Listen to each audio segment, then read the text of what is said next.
Keith Sweat, you a funny dude, man. And nah, and you know what I noticed by watching this Teddy Riley battle?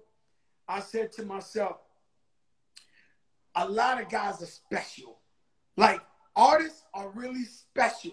Like, you know, and I guess I'm special. I guess some of my friends come around me and be like, yo, Joe, a trip. You know what I'm saying? But when I get around Keith, I say Keith Sweat is definitely a trip. Now, Keith, Harlem. Right. You grew up in Harlem. Right. Tell me what it was like growing up in Harlem. Well, you know, I mean, like it was a struggle like anything else, you know what I'm saying? I grew up in the projects, Grand Projects, 125th Street, Harlem, you know what I mean? So, I mean, like, it was like, you know, growing up in the projects, raised by a single parent. So it was kind of, you know, it was a struggle. So I just felt like I had to make something out of my life because I wanted to make my mama proud because she raised 5 kids on her own. So you know how that go. You know what I'm saying? You always want to make your mama proud. But the thing about Harlem is that Harlem, and even when I look back at documentaries, like even before we was born, it was always the place to be. It was always, if you was fly, you ended up in Harlem. Like if you was fly, you was from New Orleans, you was from wherever, they was like, yo, we got to get to Harlem. You know?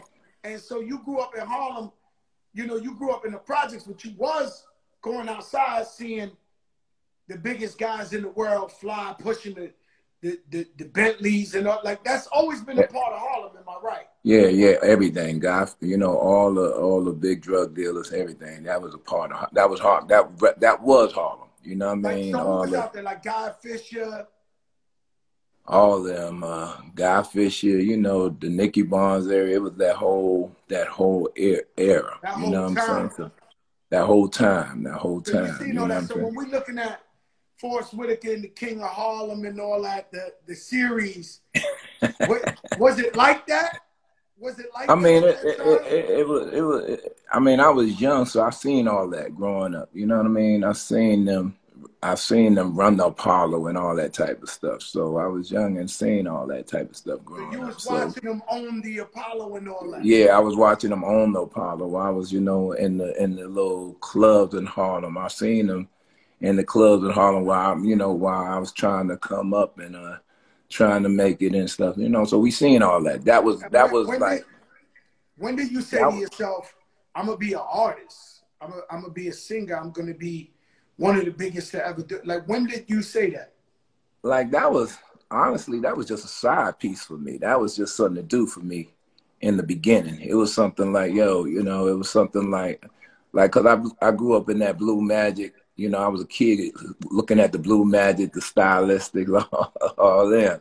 So that was, yeah. So that was just that was just a side thing for me at that point. You know, I really didn't take it serious until, you know, I started seeing the New Edition on TV and all of that. You know what I mean? Or the New Edition and all that. That's when I started to really. So when you saw like Mr. Telephone Man, yeah, all that. That's when I was. I could do it. Right. That's when I decided I was going to do it. Or, you know, when I seen Levert, the OJs, and those type of people. So that's when I decided that's what I really wanted to do at that point. You know, my Uncle Dan, he exaggerates a lot. And he tells me he used to work with you in Wall Street. Is this true? Well, yeah. Well, you know, I was on Wall Street. I was used to work with Payne Weber, Payne Weber, you know, and commodities. So, you know, if he said he was in Full World Trade with me, he was definitely in Full World Trade with me. He said one day you left and you said, yo, I'm out of here.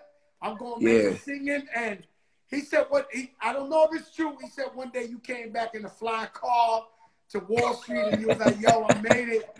I don't know. I mean, you know, he'd be exaggerating, Uncle Dan, but I mean, nah, you know, like what happened is, you know, like I was on the floor, you know what I mean? So basically, you know, when I dropped out Warner, right? And once I dropped out Warner, I realized I couldn't work because people were sneaking up there asking me for autographs and everything, you know what I'm saying? So it just got a little hectic. So, you know, real talk, my man Mark Siegel from ICM called me. He said, man, you got to go on the road. The record is too big. You just can't, you can't work you don't need to be going into work every day no more. The record too big. You can't, you know. I said, man, I'm not leaving my job. I'm not leaving my job on Wall Street. So he said, well, yeah. So he said, well, you know, how much it's gonna take for you to leave the job on Wall Street? I said, listen, let me tell you something. You can give me some money. I'll go on the road for a minute, but then, you know what I'm saying, I'll just take a leave of absence. So what I did was take a leave of absence. But I never quit. I took a leave of absence, but I never went back. So the leave of absence is still there. You know, and that's the testimony to where you at now, is where your work ethic is crazy. I remember, and I don't want to skip because I want to go back to there, but I remember when I asked you to come perform at my birthday party like 2 years ago, and you was like, Joe, how can I perform? And you gave me your schedule, and you was booked every day. This is a year ago, yo. Keith, you was like, and we moved my whole birthday party around for you because you was only available on a Sunday because you had the whole week booked. I was like, yo, Keith Sweat still getting major paper 2019. Like, yeah, I was booked up, and I want to thank you for that because I really wanted to be there. You know what I'm saying? It was like really important for me to be at your birthday party. You don't party. know what you mean to me. Yeah. So to my people. When you told me you was gonna move your birthday party around, you know what I mean? I'm like, hold up, are you gonna move your birthday? You know, I said, man, I gotta have you there. I gotta have you there, man. Shout out to Natina. She went hard for you. So yeah, I said, so now you become this major success. I'm still in the street. Hard. And I just got to tell you real quick. I was just talking to Swiss Beats. And so there was this guy, you know, rest in peace, good friend of mine. His name was Howie. Howie was like, he looked like LL Cool J, 7 foot tall. Howie got shot 13 times. But he had this 325 convertible piped out wide body kit sound system. 2 of them, a white one and a red one. And the only way we knew that Howie was coming is he be turning that corner and he be, you may be young, but and it's crazy because even though you was making R&B songs, did you realize you was making drug dealer music, like drug dealer anthems? I mean, I kind of knew because that was the time I grew up in. You know what I mean? I knew that the songs I was doing was like, because when me and Ted got together, we put that hard thumping and you know, we put that 808 in the joints. So it was that the music that people wanted to hear because, you know, it made you feel like you had a system in your car, even though you didn't have a system in your car. Yo, you had so, you know, you was probably the first R&B artist with the 808. Yeah. Slow R&B, so like that 808. Yeah, so I have to thank my boy Ted for that, you know what I mean? So, because Ted was doing the hip-hop beat, so I was doing the soft and sweet music, so we decided to just put both of them together. Because like Ted said to me, I said, man, Ted said, man, I don't do R&B. I said, man, if we just mix the music with the hip-hop beat, yo, we got something special. And we started doing that, and then, you know, we won with it, you know what I'm saying? Did you watch the Teddy Riley battle with Babyface? Yeah, I watched it, and I have to give a shout out to Swiss Beats and Timberland, man. They're doing they're doing such an amazing thing for the culture, man. And I definitely got to give them a shout out, man, because that versus, was so you was going Teddy or you was going Baby? Because I know you know all of it. You know, I mean, I got love for Ted because, you know what I'm saying, he was throwing that Keith Sweat in there too, you know what I'm saying? So, you know, like, I got, you know, you know, I mean, but you know what I'm saying, you know, I'm friends with both of them. So, you know, I mean, like, for real, like me and Ted, when we first came out with my album, we was mixing the album to one of Babyface's records to make sure the mix to make sure the mix was right. You know what I'm saying? What mix was that? That was like when he when I get, I forget the album, but I think it was the one where, you know, I cook your dinner, you know, when I get home from work, you know what I mean?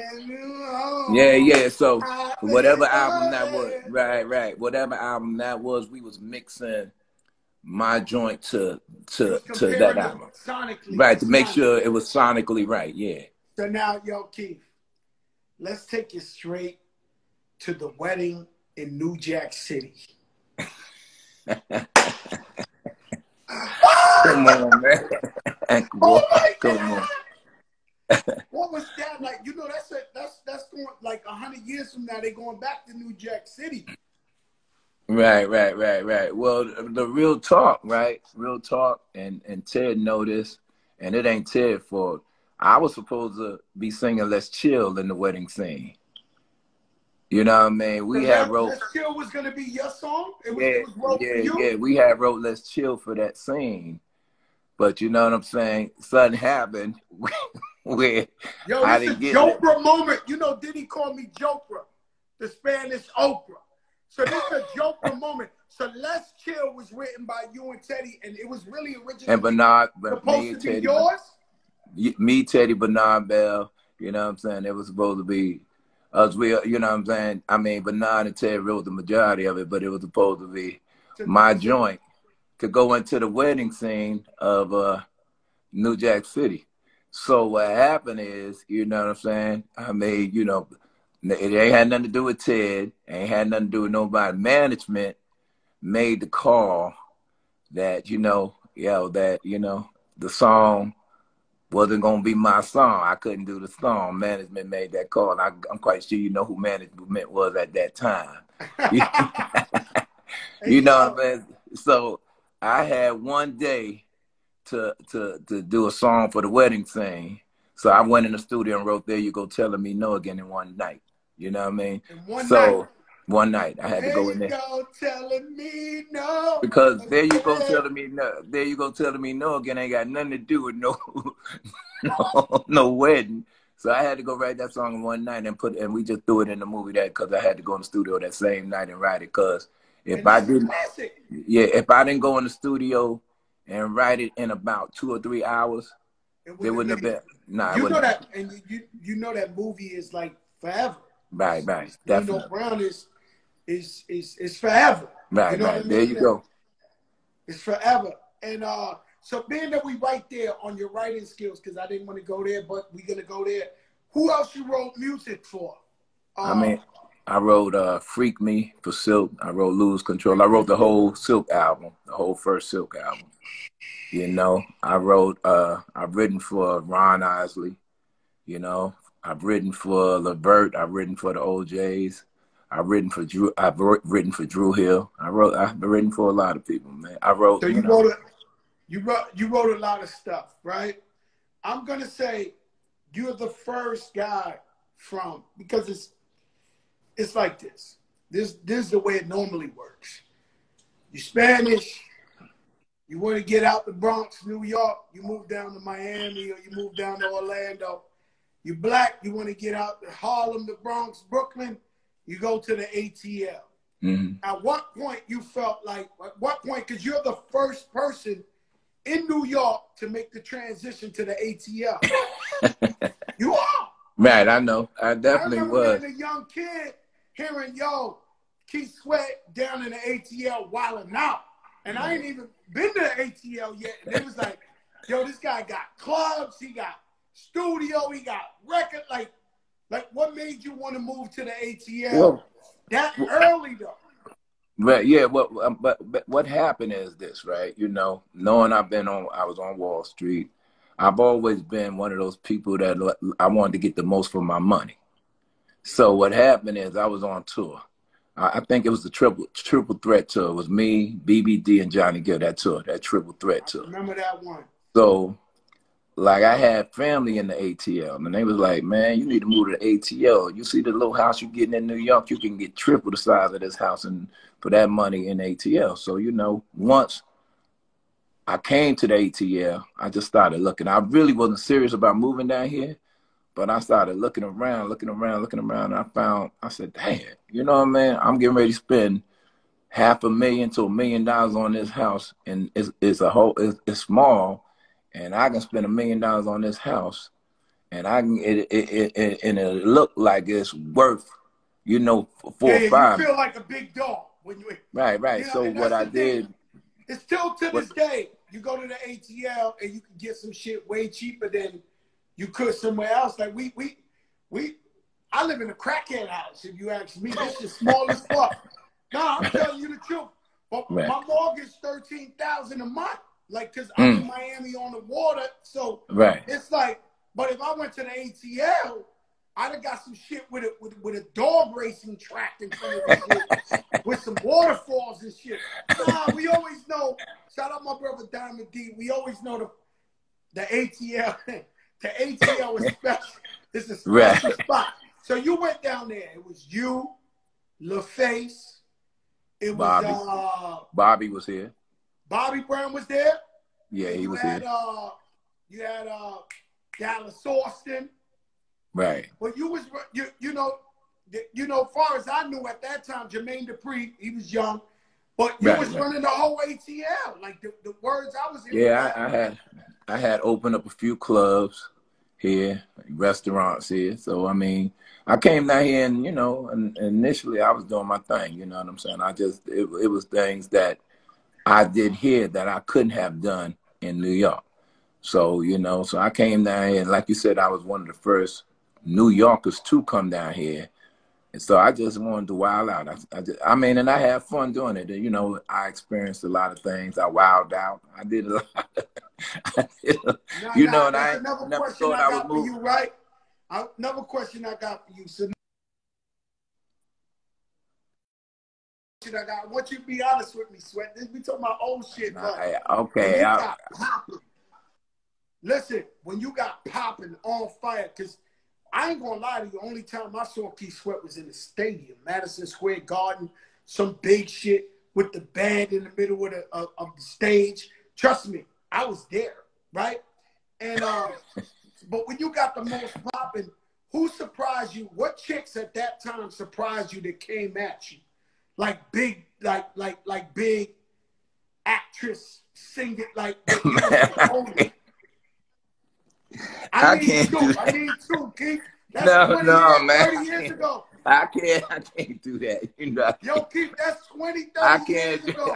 I can't. You know how I am. I can't do that. Yo, Keith, did you ever meet Apollonia? No, I never met Apollonia. No, I never met her. Never met her. Never met Apollonia. Don't try it, man. No, I'm not saying that.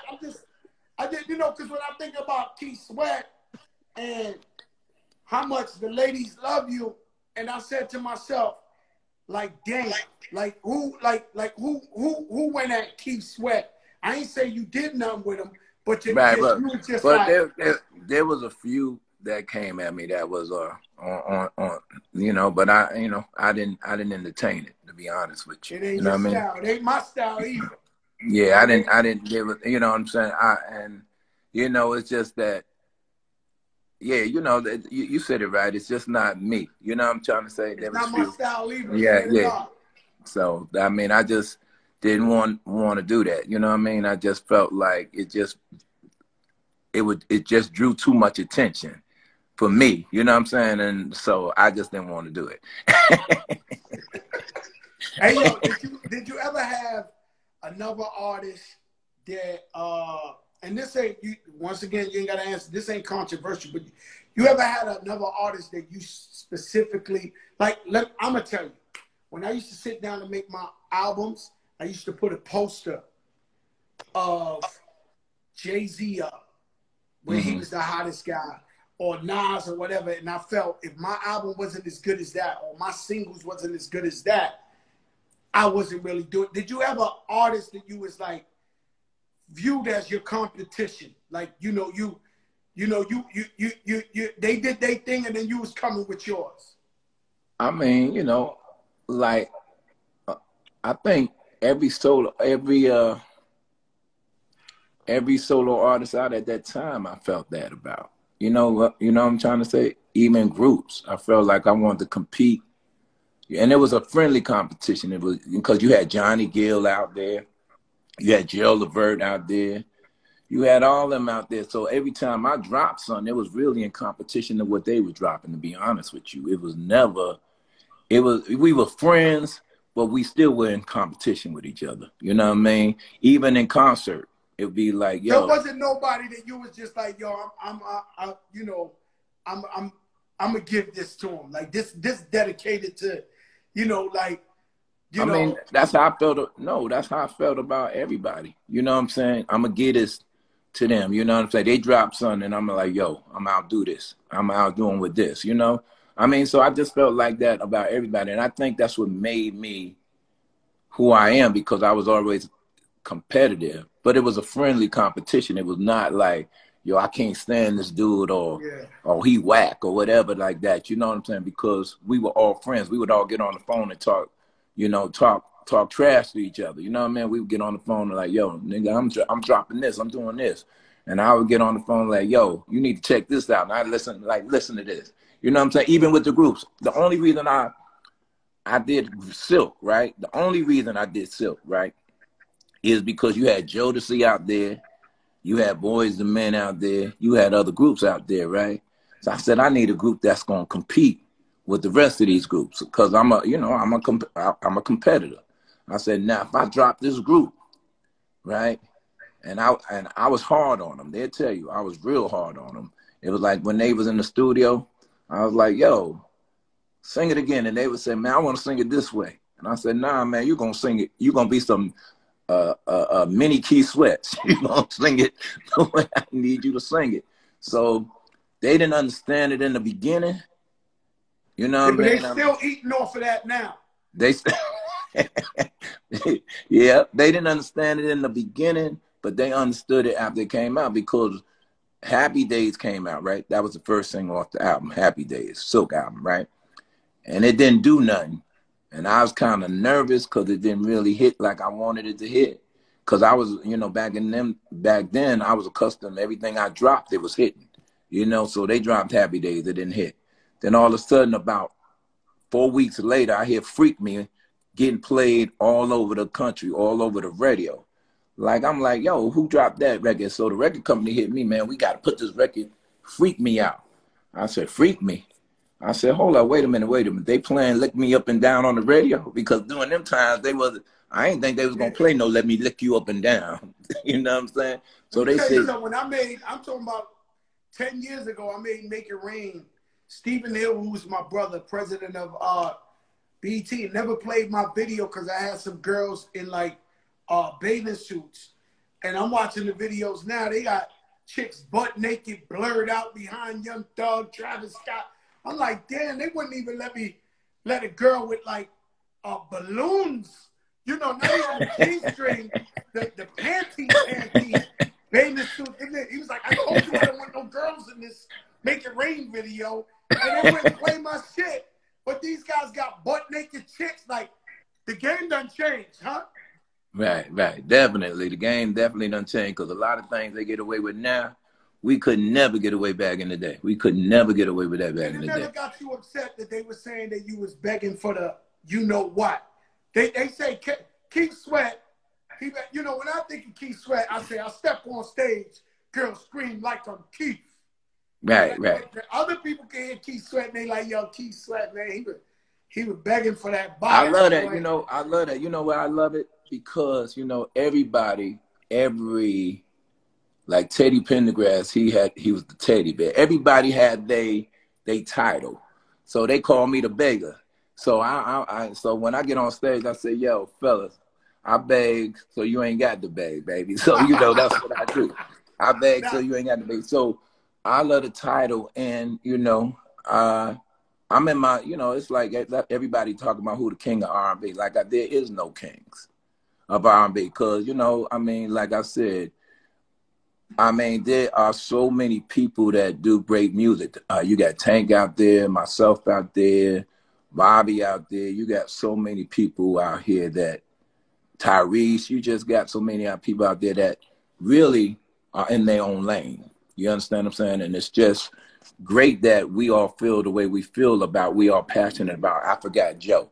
That's my man Joe, and we're just passionate about the music like Joe that. Legend. Yo, that's my boy. But you know, let Joe, me play this Johnny. for you right here, Keith, and marinate for 1 second.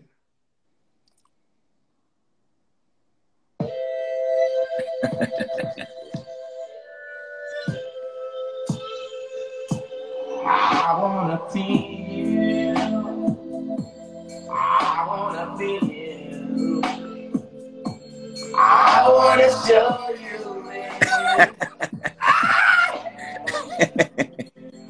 I want your body. Yo, Keith, you don't know what this record means to me. You told me you would. Give it to the people what this means to me. Tell them the story you told me, Joe. And who could? Nobody. Nobody. Nobody. Woo! This is different. Nobody. Nobody. All right, I'm gonna tell you a story, man. When I got with my wife, right, I was scared to fly, and when nobody came out, I would drive back and forth to Miami, and I had a Lexus at the time, and I would have her on the pet. You know when you in that Butterflies, that brand new shit. I would play that song at least 50,000 million times from the whole New York to Miami singing, and we sing it back to each other. And shout out to Raul, my brother. He was like tired of nobody. And so this song, it hit different. It hit different to me because it's everything to me. How did you come up with Nobody, man? And I just happened to be in the studio, and you know, I was just like, what can I do? What song can I come up with that's just flying crazy? You know what I mean? And it was like, you know, we just started messing with the chords, and I wanna see you, and it just was like that, and like we was messing with the chords. Who can love you like me? Nobody. So we was just messing with the chords like that, and we was just playing around. And I said, yo, if I just say on every line, I just say nobody, like that'll be fly. It's like a chant, you know what I'm saying? So it ended up being the way it was. What's a chant? It's just a chant, you know what I'm saying? So they use it for everything now, you know what I'm saying? So let me tell you something. I'm gonna tell you about all your fans that ever been to a concert that Fat Joe's at a Keith Sweat. They're like, that boy a fool. Yo, I be in the middle of the lane singing that shit like it's me. I'm so embarrassing when I go to a Keith Sweat concert. I'm gonna give you one more. This is one of my favorite sleepers from Keith Sweat, but I want to ask you about this. I got something for the fellas this time around. This is different, Keith.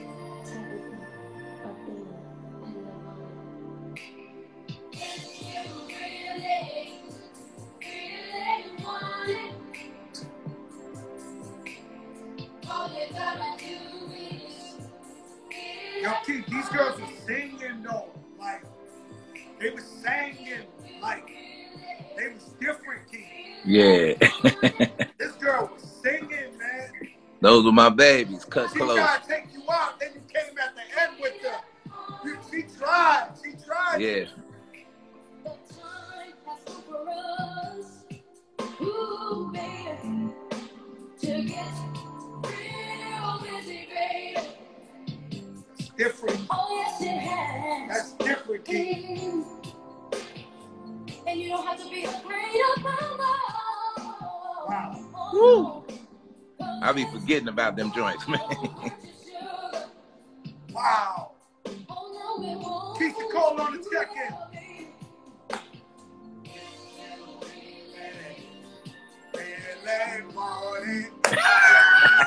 They was bringing that shit. Get up on it. Woo. Yo, this girl was going crazy. I was scared for you right here, but then You ain't had to be scared. You didn't have to be scared for me, baby. You didn't have to be scared for me. I like it, girl, when we get real freaky, baby.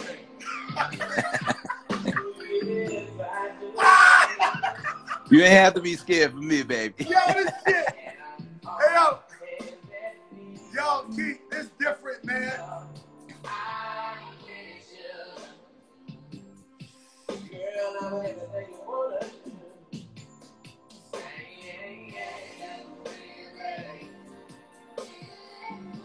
Yo, Keith, this girl, this cut close. Mm-hmm. Where did you find them? Was that your group? Yeah, that was my group too. You know, actually, somebody Timbo the King, Timberland on the checking baguette. After the somebody definitely they brought them to me in the studio, and you know they said, "Yo, I got some girls that can sing." You know, like I'm real funny about singers, female singers. Like it's like, let me hear you riff, and that girl riffed one time for me. Like all it took for her to do was riff one time, and that run was so crazy and ridiculous. I said, all right, come on, we go in the studio tonight. It was like instantaneous. Like that. It was just like that, instantaneously. When I met God Bless the Dead, Big Pun, I heard him rap one time, put him in the car, let's go to studio tonight. Like, it's really nothing. You know, when you know Keisha Cole's on the check-in, Timberland's on the check-in, Swiss Beats on the check-in, the whole industry's on the check-in, Keith Sweat. They all really want to know. I'm going to tell you what they called me behind your back. Swiss said, would you do the verses, you and Bobby Brown? I'm gonna talk to Swiss about that off the IG, but I won't. I have to do it live if I did it. Like perform it? Yeah, it would have to be a performance. Yo, we don't need no Teddy Riley shit over here, yo, Keith. If you go in here, yo, Keith, you gotta play this shit off your phone with the computer. No Teddy Riley shit, Keith. Nah, it would have to. No. That's my boy. I mean, you know what I'm saying? We had those are technical difficulties, man. It wouldn't be like that. No, we would have to. If I did it, I think it would. It's got to be a situation where it's, you know, it's a live thing for me. You know me. I'm live. You ain't got to do that. I'm not doing it. I'm not doing it. But if you wanted to. The word I've been hearing about, the words I've been hearing, Timberland said you got to do it. The words I've been hearing is Bobby Brown, Keith Sweat, who's the real king of R&B. That's the talk. But I'm saying, you forgot about my boy Jacquees, man. Nah, fuck out of here with that. He's a good guy. He's a good kid. That's my dude. He's hot. He's a beautiful guy. Dude. He got a song with my artist Angelica Villa. We love him, the Birdman. But no, we talking about. That's my boy. We talking about Clash of the Titans. We talking about the Coliseum in Rome. I know they can. I'm gonna let Tim and Swiss call me, and y'all, all three of y'all can team up on me. Not me. I have nothing to do with it. I'm just a fan. Yo, listen. Y'all can all team up on me. And they called me behind your back, and they said, "Yo, man." Yo, I'm gonna get them my number off the air. Y'all, they can hit me up. Sweat. I know Swiss already got my number because he gotta have my number. Swiss already got my number, but he can hit me. Thank you very much. I know. I've been listening. Everybody been. Look, I don't care. Yeah. But if you want to do it, that's the name people been throwing in the air. Everybody been calling me about that. Everybody, man. They've been mentioning Bobby Brown. Yeah, that's there's no, because there's really in my era, there's nobody else. The other person you can't do it. The other person can't do it, huh? Yeah, so there's nobody else in my era, you know what I mean, other than Bob. I can't even think of nobody else in that era, that whole New Jack Swing era, you know what I mean? Because outside of that era, it doesn't work, you know what I mean, for me. You know what I'm trying to say? So Bob would be probably for me, the closest thing. I can't really think of anybody else. If somebody else could think of somebody else and throw them at me, I'm good. You know what I mean? But I don't know. I think, it would probably have to be a live thing for me for me to make it work. I It think would, they're gonna do whatever you want to do. You know what I'm saying? You know, and I was doing some snooping around, and they told me you had the most legendary dice games in the ATL in the history of dice. They said you had Diddy Shook. They said you had Diddy. You was killing them dudes. Yeah. I mean, that's either 7-Eleven or CeeLo. You know, that's that CeeLo is that Harlem thing, baby. 4, 5, 6. You know that what 4, I'm saying? 5, 6. You know, that's I 4, was watching 5, 6. that since I was a kid. Yeah, walking with my so mother to the train station, they playing that CeeLo out there. 4, 5, 6. Yeah, that's I used to do a lot of that. That was my thing. You know what I'm saying? So I don't get down like that anymore. But it was like you ain't playing no dice no more. Nah, I'm not. I'm good with all that. But I had some games. For them games, man.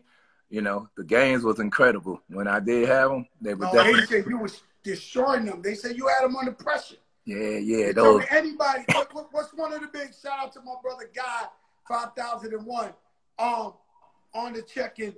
What you don't gotta say you want or whatever, but what's a legendary game that you had? Who played with you? I know Diddy was one, because I heard you was abused. Oh yeah, I forgot about that one. Nah, they told me you was abusing Diddy. I forgot about that one. How they said I got the money, and then we went to the club next door, and they said, "Come on, we ain't finished. We ain't playing, man." I said, "I'm done, man. I'm not playing no more. I got this money." I beat him one time, and I don't gamble at all by beginner's luck. I remember that one. That was a good one right there. The man made me spend all the money I beat him in the strip club that night. He took Teddy Riley on the check-in. Teddy Riley here. TR, Teddy what's up, baby? Everybody on the check-in, man. But they said they keep giving me names who would keep ain't into that. If he is, it got to be the big, it got to be the big owner. Keith Sweat, Bobby Brown, that's it. There's nothing else to be talked about. Everybody else, the other guy, we know where he at. You know what I'm saying? The other guy, we know where he at, And so unfortunate, man. I won't even elaborate on that. But I'm going to ask you one question before we leave.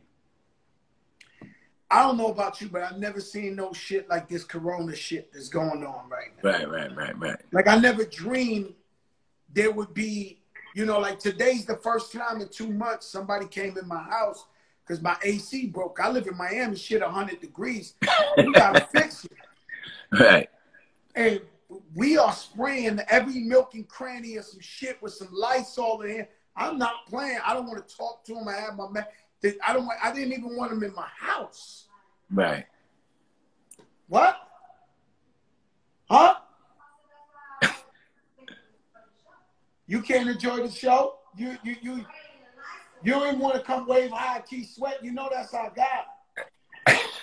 He loves Keith Sweat. We worship you. Thank you, baby. Hear the words worship. That's a different type of shit. That's not that's another thing, right? But the corona is very, very, very, very serious, right? Mm-hmm. And you lived through the HIV era, the AIDS era.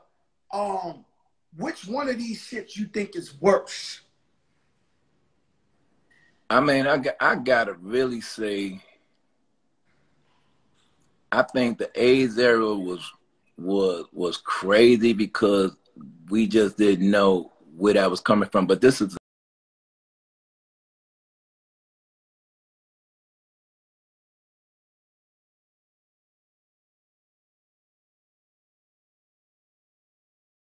quarantine. You didn't have to stay in the house. This one is like, the food. You don't know if you should go and buy up all the food from the grocery store.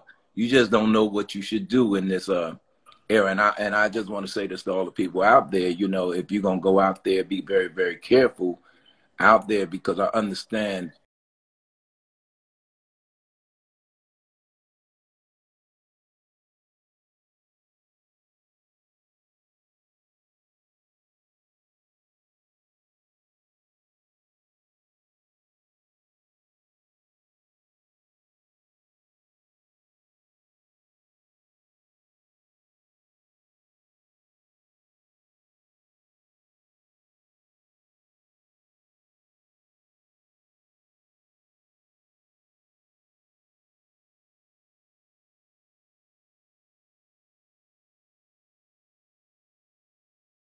And, Every, and I it's mean, almost like a trial run. I would say a lot of things are happening and they're not happening. They're happening for a reason. I don't think there's no mistake as to what's going on out here and why they're opening up certain places.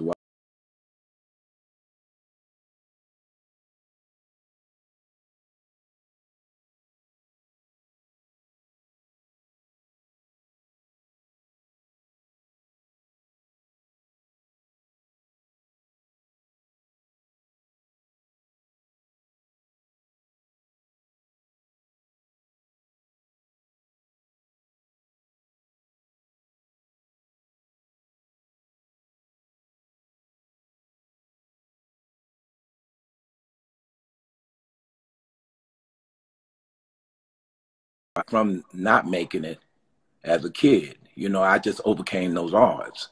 And you know what I'm saying? Everybody's not fortunate like that. So, you know what I'm saying? I mean, you just got to stay prayed up.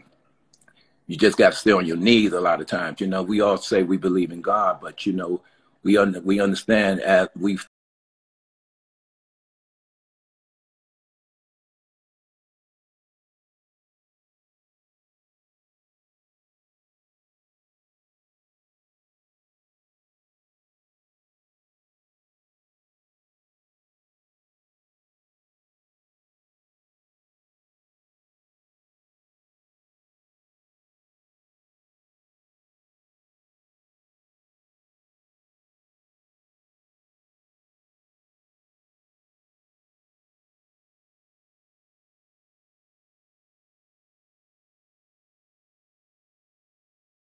Rap or whatever, I talk to the people, and I always end this show telling them that no matter what happens, we can't question God. We gotta stay prayed up. We gotta thank God for everything, man. Because right, now it put us in a position of like where, you know, I'm gonna tell you something, and it's no disrespect, but I never really like, you know, I don't think I can say that, but there's certain spots I toured. You know, we got to make our money on the road. So right. there's certain spots I toured that I never really liked, and I wound up this morning sitting on the patio, saying, "Man, I wish I was at that spot right now, performing right now." Like, so it taught me how to really, really, really. I think when this gets back to normal, God willing, we make it through. We're gonna appreciate so many things in life. Because we've been living like this for so long. And I'm not just talking about rich people. I'm talking about poor people. Poor people, I don't give a damn. We ain't had no money, but Chiquitina had a party in our house every night till 6 in the morning. So we still was having fun, no matter what. You know But what I'm saying? So, but you know what, Joe? Let me just say this. Like, if you look at how things are going in the world, we're living so recklessly right now. And, you know, sometimes God will do things to wake us up. This is just a wake-up call to let people know, hey, I'm still in control. So regardless of what you think, I'm still in control. You know what I'm saying? So it's just really a wake-up call for people to understand what this is really all about, you know, because, you know, you see what's going on. You see how things are going on, what's going on. You see that, you know, it's crazier now, you know, than it used to be when we were growing up. You understand what I'm saying? So sometimes you got to really get a wake-up call to say, hold up. What is this all about? You know what I'm saying? No bullshit. And I ain't going to say I've been living bad because, you know, I stay prayed up and I stay trying to do as much as I can for people. And I take care of 30 people still. Right. Like, you know what I mean? But man, even me, I got caught up. I got caught up with all this material shit, buying all type of extra fly shit, this, that. And now I'm sitting there, I feel embarrassed to throw a watch on. I feel embarrassed to even get fly right now because people losing their lives. And so it taught me that less is more, that you know, simple is where it's at, and family is where it's at, and God is where it's at. Right. You know. This allows you to appreciate your family. The funny thing, I told somebody this today, right? being quarantined with someone,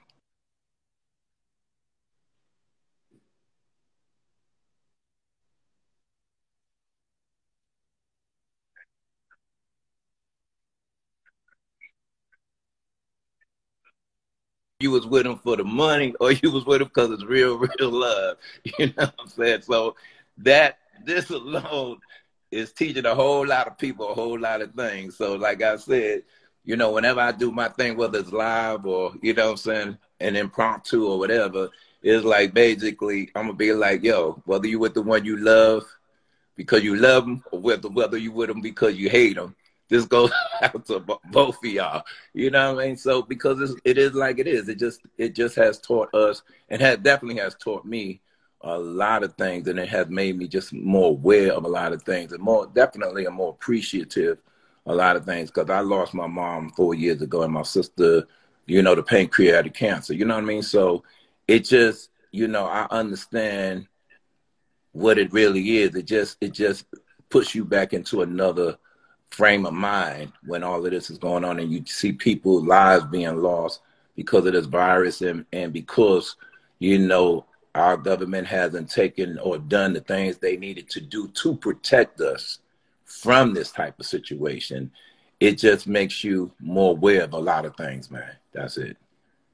Yeah, that's crazy, man. You know, and that's part of my, when I can't sleep at night, my mother and father still alive, and I got them, you know, they well taken care of, but I extra pray for them. My mother's on the check-in right now, but it's like, you know, it's crazy, B, because I worry about them. You know what I'm saying? I really worry about them and everybody, man. You know me, like you, we know so many people, we so popular, man. Every day, this shit is like